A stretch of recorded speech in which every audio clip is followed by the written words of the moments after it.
Qui sont les investisseurs et comment les trouver? C'est une question qui me revient souvent, comme par exemple sur ce post LinkedIn d'Alexandra Portas, où elle cherche à définir les investisseurs. Donc elle parle des business angels. Alors c'est un investisseur intéressé par la startup qui va participer financièrement, c'est vrai, mais aussi mettre son savoir et ses compétences au service de l'entreprise à titre consultatif. Ça par contre c'est pas toujours juste. Enfin en tout cas c'est pas toujours vrai. Ensuite le VC, le Venture Capital risque en français. Bon, là, j'ai encore du mal à comprendre et à différencier le business angels. Ils mettent tous les deux de l'argent, mais c'est pas du tout la même structure. Serge, pouvez-vous m'aider? C'est ce que je fais avec cette vidéo. Et là, on a parlé des business angels et des VC, mais ce qu'il faut savoir, c'est qu'il y a 11 types d'investisseurs et des sous-profils. On voit ça tout de suite après le jingle. Jingle!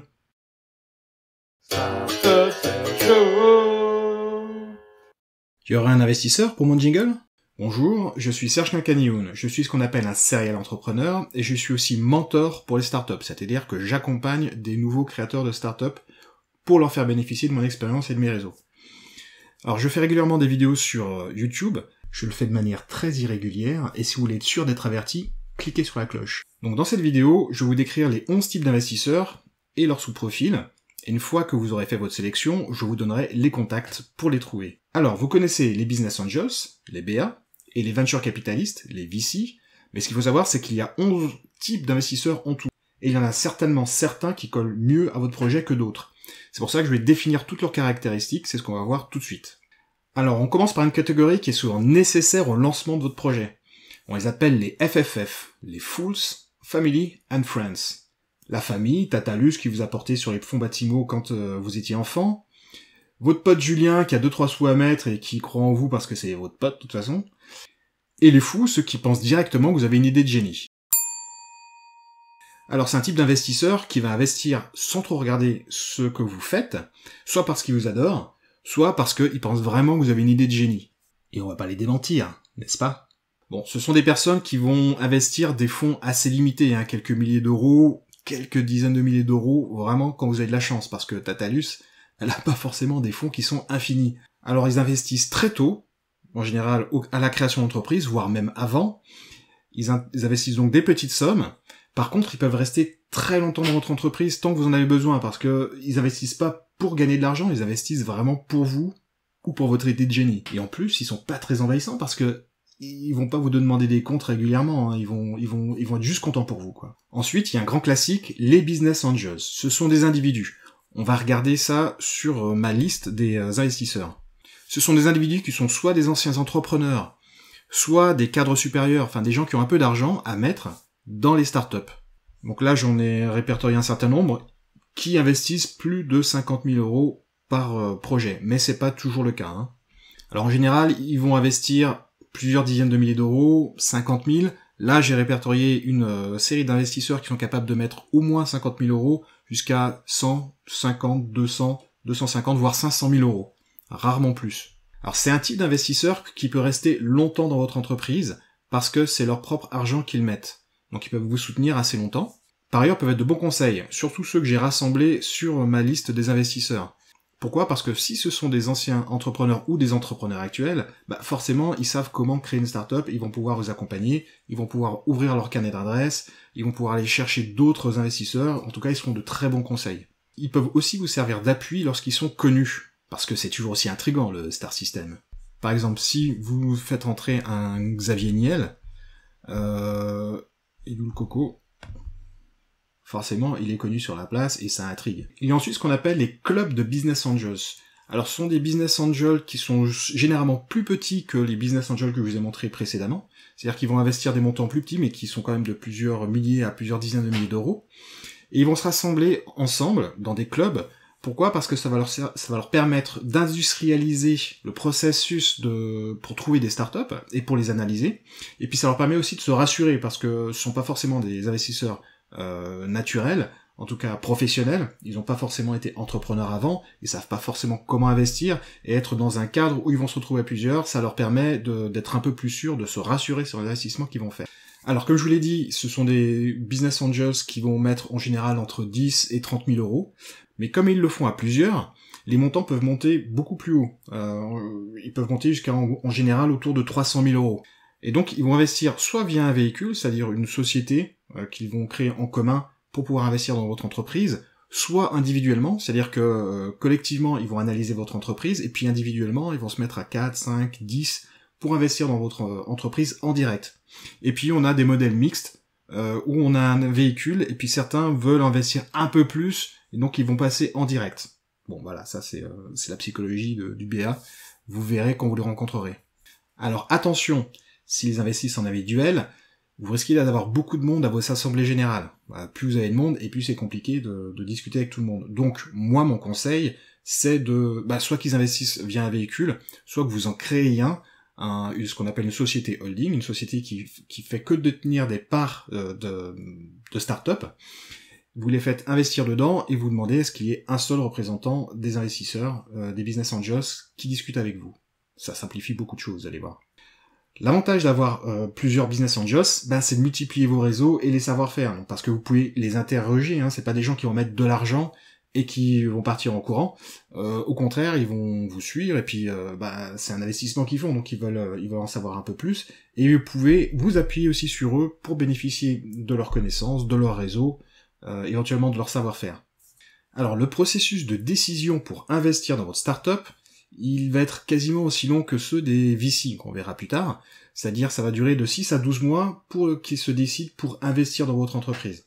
Donc ça, c'est à tenir en compte au moment où vous faites vos projections de récupération de fonds. La durée de leur présence au sein de votre entreprise, c'est-à-dire le temps qu'ils veulent rester avant de sortir et puis de récupérer leur mise, et évidemment un plus, il est théoriquement illimité, puisqu'ils mettent leur propre argent, mais parfois ils demandent à rester pas plus de 7 ans. Donc ça, c'est à voir avec les différents clubs de business angels que vous rencontrerez. Par ailleurs, il y a pas mal de clubs de business angels qui sont thématisés sur un domaine bien précis. Comme par exemple ici, les Angels for Building sont thématisés uniquement sur du BTP. Et les Angels for Food, uniquement sur de la food tech. Donc là, je vous ai mis les thématiques dans lesquelles ces différents clubs de business angels investissent en général. L'autre chose, c'est qu'ils peuvent faire des investissements nationaux ou régionaux. Ça arrive aussi assez régulièrement que on ait des clubs de business angels qui investissent que dans les entreprises qui sont autour de chez eux, dans une région donnée. C'est plus simple pour aller voir les gens, pour voir ce qui se passe et pour les aider à évoluer. Et puis ça leur permet aussi d'investir localement et de faire croître leur écosystème. Alors, un peu moins connu, il y a les accélérateurs VC. Ce que j'appelle accélérateurs VC, ce sont des accélérateurs. Donc, on a des incubateurs et des accélérateurs. Les accélérateurs, en général, sont là pour accélérer le développement de l'entreprise. À l'origine, c'était des structures qui sont apparues aux États-Unis, la toute première dans les années 80, à peu près surtout dans les années 90-2000, où on avait des gens qui avaient réussi, qui créaient des accélérateurs pour aider d'autres entrepreneurs à créer et développer leur entreprise. Et ils mettaient de l'argent. Alors maintenant, les accélérateurs qu'on voit se développer en France, parce que c'est une grosse mode, c'est plus tout à fait comme ça. Soit ils mettent pas d'argent, soit ils vous demandent de l'argent pour suivre l'accélérateur. Mais à l'origine, c'était des structures qui mettaient de l'argent. Et on en trouve encore en France. Il n'y en a pas énormément, mais il en existe encore. Donc ils investissent en général en seed, c'est-à-dire qu'ils vont mettre moins de 1 million d'euros dans votre entreprise, puisqu'ils investissent en général au tout début de la création d'entreprise, et leur processus de décision est assez rapide, quelques mois seulement, grand maximum. Leur durée de présence dans votre startup est théoriquement aussi illimitée, puisque en général ce sont leurs fonds propres qu'ils vont mettre dans votre entreprise, c'est-à-dire c'est l'argent de leur propre société, donc ils peuvent rester aussi longtemps que nécessaire. Maintenant, l'intérêt de ces accélérateurs VC, c'est qu'ils vont vous fournir tout un tas de services, puisqu'ils sont structurés justement pour accompagner les entreprises, les entrepreneurs et les startups en particulier, pour les faire grossir plus rapidement, leur donner des cours, leur donner accès à des spécialistes du domaine, leur donner accès à des mentors, donc des financements, et puis tout leur écosystème et tout leur carnet d'adresses. Et ça peut être vraiment important pour accélérer le développement de votre entreprise. Donc ils mettent à la fois de l'argent et beaucoup de services. Alors, il y a le pendant des accélérateurs VC, donc des accélérateurs qui investissent, avec les incubateurs VC. Donc, la différence entre incubateur et accélérateur, incubateur en général, ils offrent des locaux, les services sont moins structurés, mais vous pouvez rester plus longtemps chez eux. Un accélérateur, on va rester de 3 mois à 12 mois grand maximum, Un incubateur, en général, c'est 2 ans. Alors, pour vous dire à quel point c'est une ressource rare, moi j'en ai trouvé qu'un en France. Pour le moment. Petit Pousset Participation. Alors, quelle différence entre un incubateur VC et un accélérateur VC? Franchement, je vous dirais, il n'y en a pas beaucoup, si ce n'est que l'incubateur va pouvoir te donner des locaux. Mais les barrières ont tendance à s'estomper entre incubateur et accélérateur. Donc, voilà, cet incubateur, je suppose qu'il va vous apporter du service dans son domaine. Enfin, je sais qu'il vous apporte du service dans son domaine, d'ailleurs. Et en ce qui concerne Petit Pousset, je crois qu'ils investissent jusqu'à 1,6 million d'euros dans l'entreprise. Voilà, ticket maximum 1,6 million. L'autre point avec Petit Pousset, c'est qu'ils peuvent co-investir avec des investisseurs locaux autour de leur incubateur.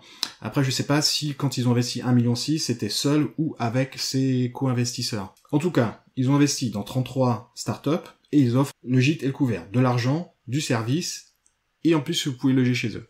Ensuite, on a ce qu'on appelle les entrepreneurs VC. Ça aussi, c'est en train d'apparaître et il y en a de plus en plus. Donc ce sont des anciens entrepreneurs, ou des entrepreneurs toujours en cours, mais qui ont une réussite, et qui ont envie de continuer à vivre cette excitation de l'entrepreneuriat en accompagnant les entrepreneurs. Alors, ils se regroupent généralement à 2, 3, voire plus, dans des groupes, et ils vont investir ensemble via les véhicules d'investissement. Vous avez compris, on a parlé tout à l'heure, véhicule, c'est une entreprise qu'ils vont créer ensemble pour investir dans une autre entreprise, en l'occurrence une start-up. Alors, en termes d'investissement, ce sont des investisseurs qui vont mettre généralement en seed, mais ils sont capables, pour certains, de mettre entre 1 et 3 millions d'euros, voire jusqu'à 10 millions d'euros, quand ils ont bien réussi leur vie précédente. Ce qui est aussi intéressant, c'est qu'ils ont un temps de décision qui est plus rapide que les clubs de BA, et en plus, ils vont vous apporter un vrai service, c'est-à-dire qu'ils ont vécu l'histoire de l'entrepreneuriat, et ils vont vous permettre de gagner du temps. En fait, ce sont aussi des mentors. Ils vont permettre de gagner du temps, de vous donner des conseils, d'éviter les choses trappes, de prendre les raccourcis, de vous ouvrir leur carnet d'adresse. Enfin, c'est une véritable valeur ajoutée, et ils seront plutôt présents au quotidien, du coup. Il y a ensuite ce qu'on appelle le crowd equity. Alors, le crowd equity, c'est comme le crowdfunding, ou le crowdfunding, comme Ulule, KissKissBankBank, sauf qu'en l'occurrence là, on va pas prévendre un produit, on va pas non plus demander des dons, mais on va avoir affaire à une foule, on va lever des fonds auprès d'une foule, pour vendre des actions de notre entreprise. Ce sont des structures qui sont apparues il y a une dizaine d'années en France, un peu plus, et qui ont pas mal travaillé avec les startups, et qui maintenant sont plus orientées vers l'immobilier. Depuis qu'il y a eu un déplafonnement il y a quelques années du montant maximum qu'ils pouvaient investir, qui était fixé à 1 million d'euros, ça leur a ouvert la porte de l'immobilier, donc les gens investissent pour de l'immobilier. Mais il en reste quand même pas mal qui permettent d'investir dans les startups. Alors en général, ce sont des business angels qui vont investir moins que les business angels des clubs de BA. Par contre, en revanche, ils seront beaucoup plus nombreux, donc les montants peuvent monter beaucoup plus haut, dépasser le million d'euros. Moi, je l'ai fait une fois, par exemple, j'ai pu lever 1 350 000 euros, je crois. Donc, ces petits investisseurs vont investir via la plateforme de crowdfunding des petits montants. En général, c'est vous qui mettez le seuil, mais qui peuvent être de quelques centaines d'euros à plusieurs milliers d'euros, voire d'être plusieurs dizaines de milliers d'euros. Le temps d'instruction pour pouvoir avoir accès à cette plateforme de crowdfunding peut être assez court, donc ça peut être beaucoup plus rapide que Business Angels, mais ce qu'il faut savoir, en revanche, c'est qu'il faut préparer bien en amont le crowdfunding, la séance de crowdfunding. Pourquoi ? Parce que c'est pas parce que vous allez mettre votre projet sur une plateforme de crowdfunding que tout le monde va se jeter dessus pour mettre de l'argent dessus. Ça se passe pas du tout comme ça. Moi, quand j'ai levé 1 300 000 euros, ou 350 000, ce qui s'est passé, c'est que je suis allé voir plein de business angels, plein de réseaux de business angels, donc les clubs de business angels, pour leur dire, attention, je vais bientôt faire une levée de fonds. Et donc, en gros, je suis allé chercher mes propres business angels, que j'ai amené sur cette plateforme. Ça a permis, notamment, à l'ouverture, puisque vous avez un certain temps pour lever de l'argent, à l'ouverture donc de mon dossier et donc de la séance de crowdfunding, d'avoir plein de gens qui avaient misé de l'argent, et donc d'avoir au moins 30 à 40% du montant que je cherchais, qui était déjà validé en quelques jours, ce qui a provoqué à ce moment-là un effet boule de neige sur les gens qui étaient déjà sur cette plateforme et qui sont venus rajouter de l'argent. Mais en général, il faut bien compter que vous apportez 50% de l'argent qui va passer par cette plateforme de crowdfunding, et ça, tout ça, c'est du travail en amont, avant même l'instruction. Au final, il faut compter au moins 6 mois pour pouvoir réussir une levée en crowdfunding. En général, les plateformes de crowdfunding fournissent un véhicule d'investissement, la fameuse entreprise, où tous les investisseurs qui ont mis de l'argent pour votre projet vont se retrouver. Ce qui vous permet à vous d'avoir un seul interlocuteur, ce qui est vraiment important parce que là on a vraiment beaucoup de monde qui vont investir, hein, au moins 50 personnes, et si vous les avez tous usagés, ça peut être un peu compliqué à expliquer des fois quand ça marche pas bien, parce que les startups, ça monte, ça descend, ça monte, ok? Ça, faut terminer par la montée, mais voilà, ça peut aussi descendre. Donc ça c'est très très bien. Par contre, ce qu'il faut savoir aussi, c'est que ces sociétés, ces structures, ces véhicules, ce qu'on appelle des holdings, ne peuvent en généralement pas avoir plus de 50 actionnaires. Donc, il faut éventuellement prévoir d'avoir 2 holdings si vous dépassez les 50 personnes, et aussi, vous aurez certainement des business angels qui vont demander d'investir directement dans votre société. Et bon, si vous en avez besoin, il va falloir les accepter. Donc vous aurez la holding qui représente tout un tas de personnes, puis quelques autres business angels à côté. Ça, c'est bon à savoir. Alors, les venture capitalistes, ou VC, donc l'autre classique à côté des business angels, qui est le plus connu, ce sont des structures, des sociétés en fait, qui vont aller récolter de l'argent auprès de fonds, ce qu'on appelle des fonds qui vont investir dans ces fonds d'investissement, qui vont aussi récolter de l'argent auprès de particuliers ou d'entreprises pour les faire investir dans des startups. Et c'est comme ça qu'ils arrivent à miser chez vous. Alors, les montants qu'ils peuvent investir, ça va de quelques centaines de milliers d'euros, quand on appelle ça des fonds d'amorçage, à plusieurs dizaines de millions d'euros. Là, on est vraiment plutôt dans la croissance. Mais ils remplissent en général tout le spectre des investissements possibles. Ils sont généralement spécialisés soit en début de chaîne, soit au milieu, soit à la fin. Et certains investissent de quelques centaines de milliers d'euros, puis ils vont vous suivre et réinvestir plusieurs fois. C'est ce qu'on appelle les fonds evergreen, qui peuvent investir jusqu'à plusieurs dizaines de millions d'euros pour vous suivre dans votre évolution. Ça veut dire qu'ils croient vraiment dans votre entreprise et ils veulent rester les seuls investisseurs à côté de vous. Mis à part les fonds evergreen, en général, ils peuvent pas rester plus de 7 ans. Pourquoi? Parce que comme ils prennent l'argent d'autres investisseurs pour pouvoir investir dans des startups, il y a des règles déjà, et en plus, ils demandent en général à sortir à un moment donné. Donc, la durée est en général limitée à 7 ans. Ça veut dire quoi? Ça veut dire qu'au bout de 7 ans, il va falloir que vous trouviez une solution pour les faire sortir, non seulement en les remboursant, mais en plus avec une plus-value. Et en général, ils attendent du x3. Donc, va falloir le rembourser, si possible, 3 fois la mise de départ. En termes de présence, certains sont très présents, ils vont pouvoir vous accompagner, certains même sont un peu envahissants, c'est-à-dire qu'ils vont vouloir vous remplacer, et d'autres seront complètement distants et prendront des nouvelles de temps en temps pour savoir comment ça se passe. Alors, certains fonds sont régionaux, il y en a peu, la plupart sont nationaux, et il y en a de plus en plus qui sont internationaux. D'ailleurs, on a aussi des fonds qui viennent de l'étranger pour investir en France, et il y en a de plus en plus. C'est vraiment en croissance. On est en 2021, fin 2021. Là, le nombre de fonds qui investissent dans les startups françaises venant de l'étranger, je parle d'autres pays européens, des États-Unis, d'Asie, ou d'autres pays encore, viennent investir dans les startups françaises. Pourquoi? Tout simplement parce qu'elles sont pas encore très chères, elles sont sous-évaluées, et il y a de la bonne techno. Les family office, alors ce sont des fonds ou des sociétés qui appartiennent à une famille ou une personne. Soit ce sont des familles qui sont riches, soit ce sont des individus qui ont fait fortune. Donc là, on a 2 types de comportements particuliers. C'est-à-dire que d'un côté, on va avoir des familles qui vont déléguer la gestion d'entreprise à une équipe, soit, si ce sont des entrepreneurs, en général, ils vont le faire eux-mêmes et en direct. Regardez où est-ce qu'ils mettent leur argent et évidemment discuter avec vous. Alors ce sont des fonds qui peuvent qui investissent en général au moins 100 000 euros, comme par exemple Kima Ventures de Xavier Niel, qui investit chaque année dans des dizaines de sociétés 100 000 euros, systématiquement, c'est son truc. Et puis il y a d'autres sociétés qui peuvent investir jusqu'à plusieurs dizaines de millions d'euros, mais très grosse famille. Leur temps de prise de décision pour savoir s'ils vont investir dans votre entreprise est au maximum le temps d'investi, parce que quand on a affaire notamment à un entrepreneur, il peut prendre ses décisions beaucoup plus rapidement. Quand c'est une équipe, ça peut être un peu plus long. Comme ils investissent leurs fonds propres, c'est-à-dire leur propre argent, ils peuvent rester de manière illimitée, encore une fois théoriquement, et donc beaucoup plus longtemps que les 7 ans que les VC. Et ce sont des fonds qui sont en général très présents quand on a affaire à des entrepreneurs, parce que ils connaissent l'histoire, ils vont pouvoir vous accompagner, et c'est aussi une ressource pour vous, à exploiter, pour pouvoir accélérer, prendre des conseils, encore une fois, bénéficier de leur carnet d'adresse, etc., etc. Ensuite, on a les corporate VC. Les corporate VC, ce sont des fonds ou des entreprises qui créent un fonds d'investissement dans les startups. Donc, elles peuvent le faire à travers une société. Moi, dans ma liste, je vais avoir mis ces fonds-là, mais aussi, ces sociétés-là, mais aussi des entreprises qui investissent directement dans les startups. Donc, vous trouverez les deux. Pourquoi est-ce que ces entreprises font ça? C'est parce que leur intérêt, c'est soit d'améliorer leur écosystème, c'est-à-dire de faire croître leur écosystème qui leur permet de croître aussi, soit de trouver des nouvelles solutions pour eux en interne, soit pour trouver des nouveaux produits à vendre à leurs clients. Quand je dis produit, ça peut être du service aussi, hein, donc j'appellerai tout ça de la solution. Ce qu'il faut savoir, c'est que leur temps de décision peut être de quelques mois seulement à aussi longtemps qu'un VC, jusqu'à maximum 12 mois.